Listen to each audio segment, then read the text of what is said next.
Yo mon petit pote, c'est Ascopo, j'espère que tu vas bien. Aujourd'hui on se retrouve comme t'as vu dans le titre, pour savoir qui est le plus fort entre Lo et Kid.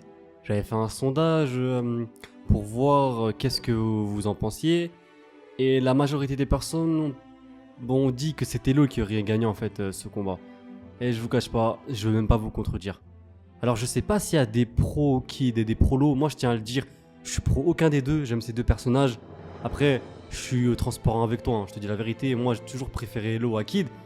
Mais Kid, je sais qu'il est très très puissant, mais je vais t'expliquer pourquoi Lo.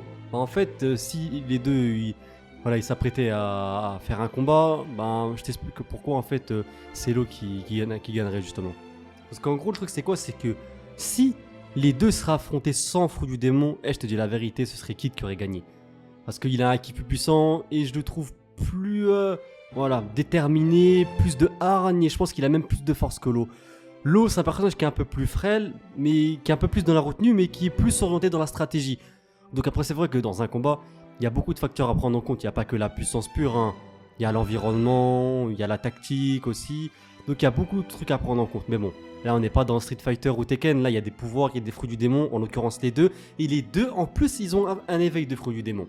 Avant de parler de leur éveil, parce que l'éveil d'un fruit du démon, ça peut faire la différence, ça peut vraiment faire l'éveil. Tu sais, tu prends l'éveil de Luffy, tu vois, ça fait vraiment une très très grande différence. Il est capable de battre des pirates comme Kaido, tu vois. Alors que sans son éveil, il aurait pas pu. À l'instar, je vais te prendre l'exemple de Katakuri, même sans son éveil, c'est un personnage qui est ultra puissant. Alors je te dis pas que Luffy il est faible, c'est pas ça. Mais je te dis juste qu'il y a des éveils qui font une très très grande différence. Notamment sur la Doflamingo, où il peut changer tout son environnement en fil. Donc il devient limite, entre guillemets, le maître de l'environnement qui l'entoure. Il peut attaquer de tous les côtés, il se déplace très vite, il a une défense quasi parfaite, une attaque. Franchement, il est ultra cheaté.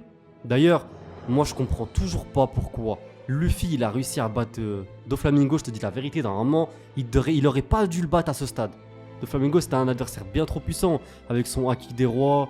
Mais bon, on n'est pas là pour parler de ce combat, je parlerai de ce combat un peu plus tard. Concernant Kid et Lo, moi je vois le combat comme ça en fait en gros. Les deux ils vont se battre, ils vont se taper. Ça va se taper, ça va esquiver des attaques. Moi je pars dans l'optique que Kid il pourra pas voler le katana grâce à son pouvoir du magnétisme à Lo. Donc je pense que son katana va le garder. D'autant plus que il y a beaucoup de personnes qui pensent que Lo il est capable par exemple de te faire déplacer des adversaires à sa guise. C'est pas ça. En gros, le fruit de Lo en fait il est limité sur plusieurs points. En gros, il peut pas déplacer des personnes qui ont un haki supérieur à lui. Notamment Kid qui a le haki des rois. Je pense que le haki de Kid il est supérieur à celui de Lo. Donc c'est pour ça qu'il pourra pas le déplacer, tout comme Big Mom. Parce qu'il y a beaucoup de personnes qui disent ouais mais pourquoi il peut pas, il utilise pas de Shumble et il déplace Big Mom à sa guise. Parce qu'il peut pas déplacer qui il veut en fait. C'est en fonction du haki de l'adversaire. Donc déjà ça. Et il y a aussi un truc qui pourrait faire perdre Lo. C'est le fait qu'en fait, le fruit du démon de Lo, ça lui demande une très très grande quantité d'énergie. Ce qui fait qu'il ne peut pas mener un combat sur le long terme. Il peut pas mener un combat sur le long terme. Donc tu te doutes bien que Kid il doit le détruire rapidement. Alors après tu vas me dire ouais mais Yasuko, depuis tout à l'heure t'arrêtes pas de me dire que voilà, Lo il a beaucoup de faiblesses, de désavantages dans ses combats. Pourquoi tu dis qu'il battrait Kid? Parce que frérot, Lo le pouvoir qu'il a c'est hardcore. Alors ok, il est limité dans beaucoup de points comme je les ai évoqués un peu avant. Mais tu vois, le mec il est capable de trancher une île en deux. Son éveil c'est abusé en fait. Son éveil ce qu'il est capable de faire c'est de mettre justement, tu vois la room qu'il est capable de mettre autour de lui. Il est capable de l'infuser. Ouais je pense qu'on dit infuser comme le thé. Malheureusement j'ai pas de thé chez moi donc je sais pas comment on fait pour infuser du thé. Ouais je sais c'est la galère, j'ai pas d'argent mais on n'est pas là pour parler de moi et de ma galère au niveau de l'eau. On est plus là pour parler de l'eau. Et en gros, ce qu'il est capable de faire, c'est par exemple trancher, par exemple. En fait, il est capable d'enduire son katana avec son pouvoir de fruit du démon, son éveil, et de transpercer quelqu'un sans le blesser physiquement. En fait, il attaque vraiment de l'intérieur. C'est ce qu'il a fait à Big Mom. Et d'ailleurs, s'il n'était pas là, je te dis la vérité, Big Mom, elle aurait détruit Kid. Heureusement que Lo, il était là. Je te dis la vérité, parce que les attaques de Kid, elles étaient certes puissantes. Mais le mec qui a vraiment aidé durant ce combat, c'est vraiment Lo et pas Kid. Après, je sais pas si t'es d'accord avec moi, mais moi, je pense ça réellement. Alors Kid, son éveil, c'est quoi? C'est qu'il est capable de rendre des gens magnétisables, des gens qui ne l'étaient pas auparavant. Et donc, je pense qu'il serait susceptible de magnétiser Lo, donc de le ramener vers lui, un peu comme l'attaque des Barbes Noires, et il serait capable aussi de ramener plusieurs métaux sur Lo.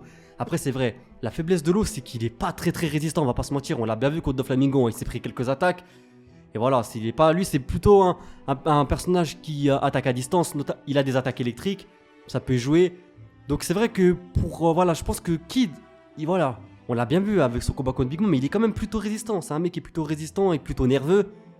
Pas très fin, je vais pas te mentir. Je pense que Law, stratégiquement, il est plus intelligent que lui. Mais bon, Law, son fruit du démon, c'est vraiment abusé en fait, tu vois. Le fait qu'il est capable de trancher une île en deux, je pense que même Zoro, il est même pas capable de faire ça, tu vois. Contre Vergo, c'est lui qui. Tu vois. Et pourtant, parce que tu vas me dire, oui, mais tu m'as dit que Kid, il a un ki supérieur à celui de Law. Ouais, ok, c'est vrai, mais ça change rien. Vergo. Tu te rappelles qu'il a réduit tout son corps de haki? Tu sais, il avait un corps quasi indestructible. Bah, grâce à son pouvoir, il a pu le couper en deux. Et donc, je pense que ça va se passer pareil pour Kid. Donc, je te dis pas que Law, il va gagner facilement son combat. C'est sûr que, voilà, t'as vu le canon qu'il a lancé à Big Mom. S'il le lance sur Law, faut pas qu'il se fait toucher. Parce que sinon, je pense qu'il va prendre de sacrés dégâts. Mais bon, si tu regardes bien, voilà, tout le potentiel de Law. Et surtout concernant le OP Nomi, franchement, allez, à 95%, je pense qu'il gagne ce combat et qu'il le tranche en deux, si ce n'est en 1000 morceaux. Donc voilà, pour moi, le personnage qui gagnerait ce combat, c'est Law et pas Kid. Néanmoins, voilà, je retire pas que Kid, c'est un très très grand adversaire, il est puissant. Je t'ai dit aussi que si les deux n'avaient pas de fruit du démon, ça aurait été Kid qui avait gagné. Mais bon, comme je t'ai dit, hein, on n'est pas dans Super Smash Bros, là, il y a des pouvoirs. Et donc voilà, pour moi, Law, il est plus fort que Kid. Et donc, c'est mieux pour Kid qui cherche jamais Law, parce que si les deux, voilà, ils venaient à se confronter lors d'un combat, franchement, je donne pas cher de la vie de Kid. En tout cas, voilà frérot, cette vidéo elle est enfin terminée. J'espère sincèrement qu'elle t'aura plu. C'était mon analyse concernant ce combat.